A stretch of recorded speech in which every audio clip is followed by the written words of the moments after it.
അസ്സലാമു അലൈക്കും വറഹ്മത്തുള്ളാഹി തആല വബറകാതുഹു. ജീവിതം മാറ്റിയ അറഫ. അതെ, ഇതൊരു അനുഭവ കഥയാണ്. അറഫ ദിനത്തിൻ്റെ പ്രത്യേകതയും ശ്രേഷ്ഠതയുമാണ് ഈ ഒരു സ്റ്റോറിയിലൂടെ നമ്മൾക്ക് മനസ്സിലാക്കാൻ പോകുന്നത്. അതായത് അറഫ എന്ന് പറഞ്ഞാൽ എന്താ?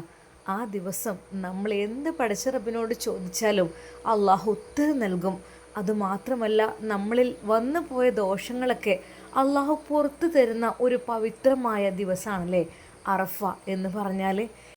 എന്നാൽ അറഫ ദിനത്തിൽ സംഭവിച്ച ഒരു മഹാത്ഭുതമാണ് ഞാൻ നിങ്ങളോട് പറയുന്നത്.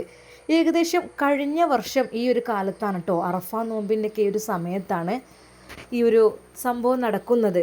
അതായത് ഗൾഫിലെ ഒരു യുവാവ് ബിസിനസ് ചെയ്യുന്ന സൂപ്പർ മാർക്കറ്റാണ് അദ്ദേഹത്തിനുള്ളത്. സൂപ്പർ മാർക്കറ്റിൽ എന്ന് വെച്ചാൽ പെരുന്നാളിനൊക്കെ അനുബന്ധിച്ചുള്ള എല്ലാ സാധനങ്ങളും കാര്യങ്ങളൊക്കെ അദ്ദേഹം പുതിയത് ഇറക്കിയിട്ടുണ്ട്. അപ്പോൾ ഒരു 2 ദിവസം, പെരുന്നാളിൻ്റെ 2 ദിവസം മുമ്പ് ഇദ്ദേഹത്തിൻ്റെ സൂപ്പർ മാർക്കറ്റിന് തീ പിടിച്ചു. എങ്ങനെയോ എന്തോ ഷോർട്ട് സർക്യൂട്ടോ എന്തെങ്കിലുമൊക്കെ ആയിരിക്കും. തീ പിടിച്ചു. ഏകദേശം 13-14 ലക്ഷത്തോളം നഷ്ടം വന്നു, രൂപയുടെ നഷ്ടം. ഒരുപാട് സാധനങ്ങൾ കത്തി നശിച്ചു. ഈ ഒരു പെരുന്നാളിനൊക്കെ വേണ്ടി ഇറക്കിയ ഒരുപാട് സാധനങ്ങളും എല്ലാം കത്തി നശിച്ചു. ചുരുക്കി പറഞ്ഞാൽ അദ്ദേഹത്തിൻ്റെ പെരുന്നാൾ എന്ന് വെച്ചാൽ വളരെയധികം വിഷമകരമായ രീതിയിലായി. കാരണം നാളെ മറ്റന്നാളൊക്കെ അറഫ നോമ്പ്, പെരുന്നാൾ, അങ്ങനത്തെ ഒരു സമയത്ത് 2 ദിവസം മുമ്പാണ് ഈ ഒരു സംഭവം നടക്കുന്നത്. കഴിഞ്ഞ വർഷമാണ് ഈ ഒരു സംഭവം നടന്നത്. അപ്പോൾ ഇപ്രാവശ്യം ഞാനൊരു ഇൻസ്റ്റാ പേജിൽ നിന്നാണ് ഈ ഒരു സ്റ്റോറി കണ്ടത്. എനിക്കത് കണ്ടപ്പോൾ മനസ്സിലങ്ങോട്ട് തട്ടി, എൻ്റെ കണ്ണുകൾ നിറഞ്ഞു പോയി. അതുകൊണ്ട് എൻ്റെ പ്രിയപ്പെട്ട കൂട്ടുകാരോട് ഞാനത് പങ്കുവെക്കുകയാണ്. അങ്ങനെ ഇദ്ദേഹത്തിൻ്റെ ഈ ഒരു സൂപ്പർ മാർക്കറ്റ് കത്തി നശിച്ചു. ഏകദേശം 13-14 ലക്ഷത്തോളം രൂപ നഷ്ടം വന്നു.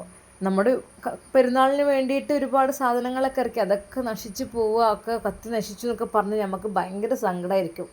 കാരണം നമ്മൾ പെരുന്നാളിന് വേണ്ടി ഇറക്കിയതാണ്, അതിൽ നിന്ന് ലാഭം കിട്ടിയിട്ട് വേണ്ടേ നമുക്ക് ജീവിതം കഴിയാനൊക്കെ വേണ്ടിയിട്ട്. പക്ഷേ അത്യധികം സങ്കടത്തോടെ എങ്ങനെയൊക്കെയോ ഒരു കട ഇട്ടതായിരിക്കും, അതൊക്കെ കത്തി നശിച്ചു എന്നൊക്കെ പറയുമ്പോഴേ വല്ലാത്ത വിഷമമായി ഇദ്ദേഹത്തിന്. അങ്ങനെ ഇദ്ദേഹം നാട്ടിലെത്തി. കാരണം ഞാൻ അവിടെ ബിസിനസ്സൊന്നും ചെയ്തിട്ട് കാര്യമില്ല, അത്രക്കും നഷ്ടങ്ങൾ വന്നില്ലേ, ഭയങ്കര സങ്കടം. അപ്പോൾ ഭാര്യ പറഞ്ഞു, ഇക്ക അറഫ നോമ്പല്ലേ, നാളെ നോമ്പ് നോൽക്കണ്ടേ, ഇന്ന് അത്താഴത്തിന് എണീക്കണ്ടേ എന്നൊക്കെ പറഞ്ഞപ്പോഴും അദ്ദേഹത്തിന് ആകെപ്പാടൊരു മൂഡ് ഓഫ്. അപ്പോൾ അവൾ പറഞ്ഞത്രേ, എന്തായാലും വേണ്ടില്ല, അത്താഴത്തിന് എണീക്കണം. അറഫ നോമ്പ് എന്ന് വെച്ചാൽ അത്രക്കും ഷറഫാക്കപ്പെട്ടതാണ്. നമ്മൾ എന്തൊക്കെ തന്നെയായാലും അള്ളാഹു ചോദിച്ചാൽ എന്തിനും ഉത്തരം കിട്ടും. എടി, നിനക്കല്ലേ നോമ്പും പെരുന്നാളൊക്കെ ഉള്ളത്, എനിക്കെന്ത് നോമ്പും പെരുന്നാളും? എൻ്റെ മനസ്സും നിൻ്റെ മനസ്സും 2 മനസ്സുകളായാണ് ഉള്ളത്. അതായത് നിനക്ക് വേറെ ലോകം, എനിക്ക് വേറെ ലോകം. നിനക്ക് സന്തോഷത്തിൻ്റെ ലോകമാണെങ്കിൽ എനിക്കിപ്പോൾ ദുഃഖത്തിൻ്റെ ലോകമാണ്. അതൊന്നും സാരല്ല, നമുക്ക് നഷ്ടപ്പെട്ടതൊക്കെ പടച്ച റബ്ബ് നമുക്ക് തിരിച്ചു തരും. അറഫ നോമ്പൊക്കെ നോറ്റിട്ട് നമ്മൾ അള്ളാഹു സുബ്ഹാനഹു വതആലയോട് പ്രാർത്ഥിച്ചു കഴിഞ്ഞാൽ എന്തായാലും നമുക്ക് ഉത്തരം കിട്ടും. അങ്ങനെ പഠിച്ചവന് ഉത്തരം തരുന്ന ആളാണെങ്കിൽ എനിക്ക് 13-14 ലക്ഷം രൂപ നഷ്ടം വന്നിട്ടുണ്ട് എൻ്റെ കടയിൽ. എൻ്റെ കടയെല്ലാം കത്തി നശിച്ച രീതിയിലാണ് ഉള്ളത്. ഞാൻ ഇറക്കിയ സാധനങ്ങളെല്ലാം നഷ്ടപ്പെട്ടു. അങ്ങനെയാണെങ്കിൽ പഠിച്ചവന് എനിക്കത് തരേണ്ടതാണല്ലോ. എന്തായാലും ഭാര്യയുടെ നിർബന്ധപ്രകാരം അദ്ദേഹം നോമ്പനുഷ്ഠിച്ചു കേട്ടോ. നോമ്പനുഷ്ഠിച്ചു. 2 പേരും നോമ്പനുഷ്ഠിച്ചു. നല്ല രീതിയിൽ 2 പേരും ദുആ ചെയ്തു. കാരണം അവരുടെ ജീവിതത്തിൽ വലിയൊരു നഷ്ടമാണ് വന്നിട്ടുള്ളത്. പഠിച്ചോനെ, ആ ഒരു നഷ്ടം നീ നികത്തി തരണേ അല്ലാ. അള്ളാഹുവിനോട് നമ്മൾ എന്ത് ചോദിച്ചാലും മനസ്സറിഞ്ഞ് ചോദിച്ചാൽ പഠിച്ച റബ്ബ് നമുക്ക് ഉത്തരം നൽകുമെന്നാണല്ലോ. ആ മരുഭൂമിയിൽ കഷ്ടപ്പെട്ടുണ്ടാക്കിയ ആ ഒരു ക്യാഷ് കൊണ്ട് അവിടെ സൂപ്പർ മാർക്കറ്റൊക്കെ തുടങ്ങി, അത് കത്തി നശിച്ചു എന്നൊക്കെ പറഞ്ഞാൽ എത്രമാത്രം സങ്കടം ഉണ്ടാവും, ഒരുപാട് നഷ്ടം ഉണ്ടാവും. എന്തായാലും 2 പേരും നോമ്പനുഷ്ഠിച്ച് പടച്ച റബ്ബിനോട് ദുആ ചെയ്തു. എന്നാൽ അല്പസമയം കഴിഞ്ഞപ്പോൾ ഒരു കൂട്ടുകാരൻ വിളിക്കുന്നുണ്ട്. ഹലോ എടാ, പിന്നെ നമുക്ക് 2 പേർക്കും ഒരു ബിസിനസ് തുടങ്ങിയാലോ? ബിസിനസ്സോ? എടാ, ഞാൻ എൻ്റെ കടയൊക്കെ കത്തി നശിച്ചിരിക്കുകയാണ്. എനിക്ക് 10-14 ലക്ഷത്തോളം നഷ്ടപ്പെട്ടു. ഞാൻ ഇനി എന്ത് ബിസിനസ്സാണ്? എൻ്റെ കയ്യിൽ എന്താ ഉള്ളത്? എല്ലാം കടയിലേക്ക് ചിലവാക്കി, എല്ലാം നശിച്ചു പോയില്ലേ? അത് സാരല്ലടാ, പാർട്ട്ണർഷിപ്പായിട്ട് നീ എൻ്റെ കൂടെ വാ. ഒരു 25 ലക്ഷം ഉണ്ട്, പകുതിയായിട്ട് നമുക്കങ്ങ് എടുത്തു തുടങ്ങാം. എന്നിട്ട് അതിൻ്റെ ലാഭം എങ്ങനെടാ? എനിക്ക് ഇറക്കാൻ എൻ്റെ കയ്യിൽ പൈസ ഇല്ല. പൈസയൊക്കെ ഉണ്ടെന്നേ, നീ ബിസിനസ്സിൽ പാർട്ട്ണറായി നിന്ന് തന്നാൽ മാത്രം മതി. എന്നാൽ ഒരു നിമിഷം അദ്ദേഹം തന്നെ അത്ഭുതപ്പെട്ടു. അത് എൻ്റെ ബിസിനസ്സെല്ലാം ഇല്ലാതായി, കത്തി നശിച്ചു പോയി. അതിൽ നിന്നൊന്നും എനിക്ക് കിട്ടാനില്ല. ഇപ്പോഴും എൻ്റെ കൂട്ടുകാരെ വിളിച്ചിട്ട് 25 ലക്ഷം ഉണ്ട്, നീ കച്ചവടത്തിന് വാ എന്ന് പറഞ്ഞ് നമുക്ക് രണ്ടാൾക്ക് ഇവിടെ ഒരു ഷോപ്പ് ഇടാം എന്ന് പറഞ്ഞിട്ട് അദ്ദേഹം വിളിക്കുന്നു. അവൻ്റെ കയ്യിലാണെങ്കിലോ 5 പൈസ ഇല്ല, ഒക്കെ കഴിഞ്ഞില്ലേ, എല്ലാം നശിച്ചു പോയില്ലേ. അദ്ദേഹം അത്ഭുതപ്പെട്ടു. പടച്ചോനെ, ഈ ഒരു അറഫാ ദിനത്തിൽ ഞാൻ പ്രാർത്ഥിച്ചത് പടച്ചോൻ എനിക്ക് ഇത്ര പെട്ടെന്ന് തിരിച്ചു തരേ എന്ന് വരെ അദ്ദേഹം വിചാരിച്ചു.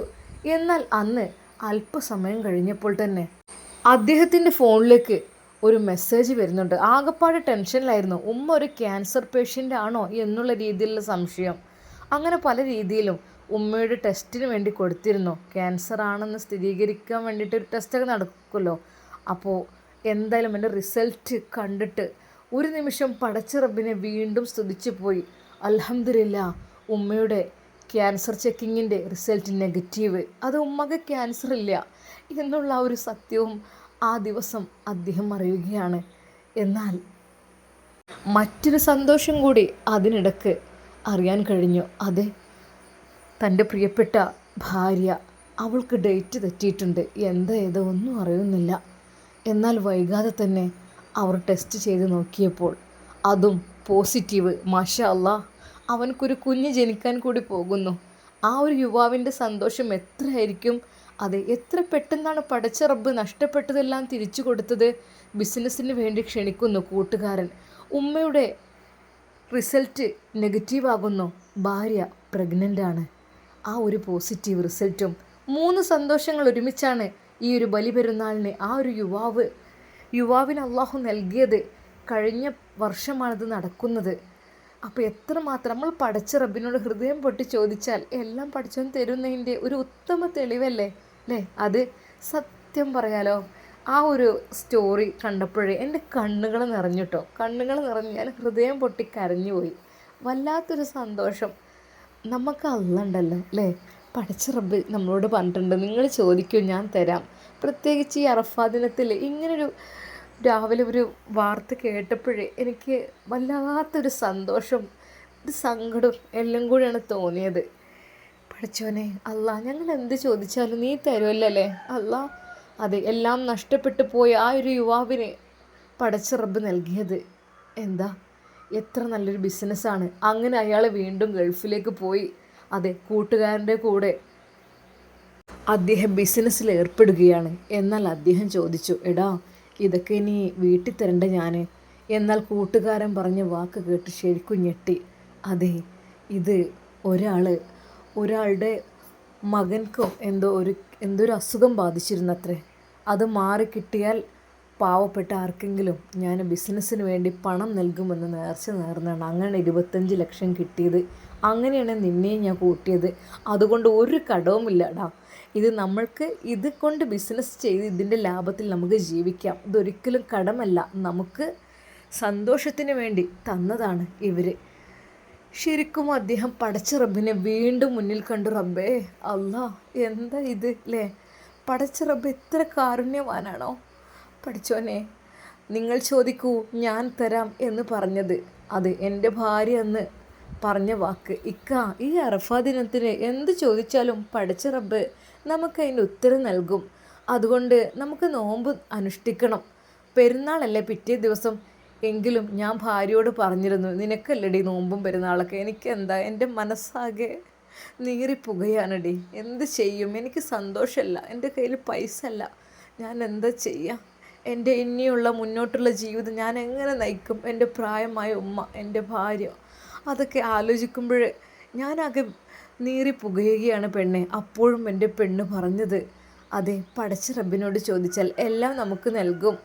അങ്ങനെയാണ് നോമ്പനുഷ്ഠിച്ചതും പടച്ച റബ്ബിനോട് ഹൃദയം പൊട്ടി ദുആ ചെയ്തതും. എന്നാൽ നിമിഷങ്ങൾക്കകം ആ നല്ല 3 വാർത്തകൾ കേട്ടപ്പോഴേ അദ്ദേഹം പടച്ച റബ്ബിലേക്ക് വീണ്ടും വീണ്ടും അങ്ങ് അടുക്കുകയായിരുന്നു. കാരുണ്യവാനായ റബ്ബേ, റഹ്മാനും റഹീമുമായ സയ്യിദായ തമ്പുരാനെ, നീ ഇത്രമാത്രം കാരുണ്യവാനാണെന്ന് ഞാൻ അറിഞ്ഞില്ല അല്ലാ എന്ന് പറഞ്ഞ് അവൻ പടച്ച റബ്ബിനോട് ശുക്ർ പറഞ്ഞുകൊണ്ടിരിക്കുകയാണ്. എൻ്റെ പ്രിയപ്പെട്ടവരെ, ഈ ഒരു വാർത്ത എനിക്ക് കിട്ടിയപ്പോൾ ഭയങ്കര സന്തോഷം കേട്ടോ. എൻ്റെ ഹൃദയം പൊട്ടി, എൻ്റെ കണ്ണുകൾ നിറഞ്ഞൊഴുകി. നിങ്ങൾക്കും അങ്ങനെ തോന്നുന്നുണ്ടാവും. കാരണം അള്ളാഹു നമുക്ക് എന്തെങ്കിലും നഷ്ടപ്പെടുത്തി കഴിഞ്ഞാൽ അതിനേക്കാൾ ഇരട്ടി പടച്ച റബ്ബ് തരും എന്നതിനും ഒരു ഉത്തമ ഉദാഹരണം തന്നെയാണ് ഇത്. ഈ അറഫ നോമ്പ് അനുഷ്ഠിച്ച വേളയിൽ പടച്ച റബ്ബ് നമുക്കെല്ലാവർക്കും ഹൈറും ബർക്കത്തും പ്രദാനം ചെയ്യട്ടെ. നമ്മളുടെ മനസ്സിൻ്റെ ഉള്ളിലുള്ള എല്ലാ ആഗ്രഹങ്ങളും അള്ളാഹു പൂർത്തീകരിച്ച് തരട്ടെ. ആമീൻ യാ റബ്ബൽ ആലമീൻ. അസ്സലാമു അലൈക്കും വറഹ്മത്തുള്ളാഹി. പ്രിയപ്പെട്ടവരെ, ഇഷ്ടപ്പെട്ടെങ്കിൽ നിങ്ങളുടെ ഏറ്റവും നിങ്ങൾക്ക് സ്നേഹമുള്ള ഒരാൾക്കിത് ഷെയർ ചെയ്ത് കൊടുക്കണം കേട്ടോ. ഇൻഷാ അല്ലാഹ് അള്ളാഹു നമ്മുടെ എല്ലാ ഹലാലായ ഉദ്ദേശങ്ങളും പൂർത്തീകരിച്ച് തരട്ടെ. ആമീൻ യാ റബ്ബൽ ആലമീൻ. അസ്സലാമു അലൈക്കും വറഹ്മത്തുള്ളാഹി തആല വബറകാതുഹു.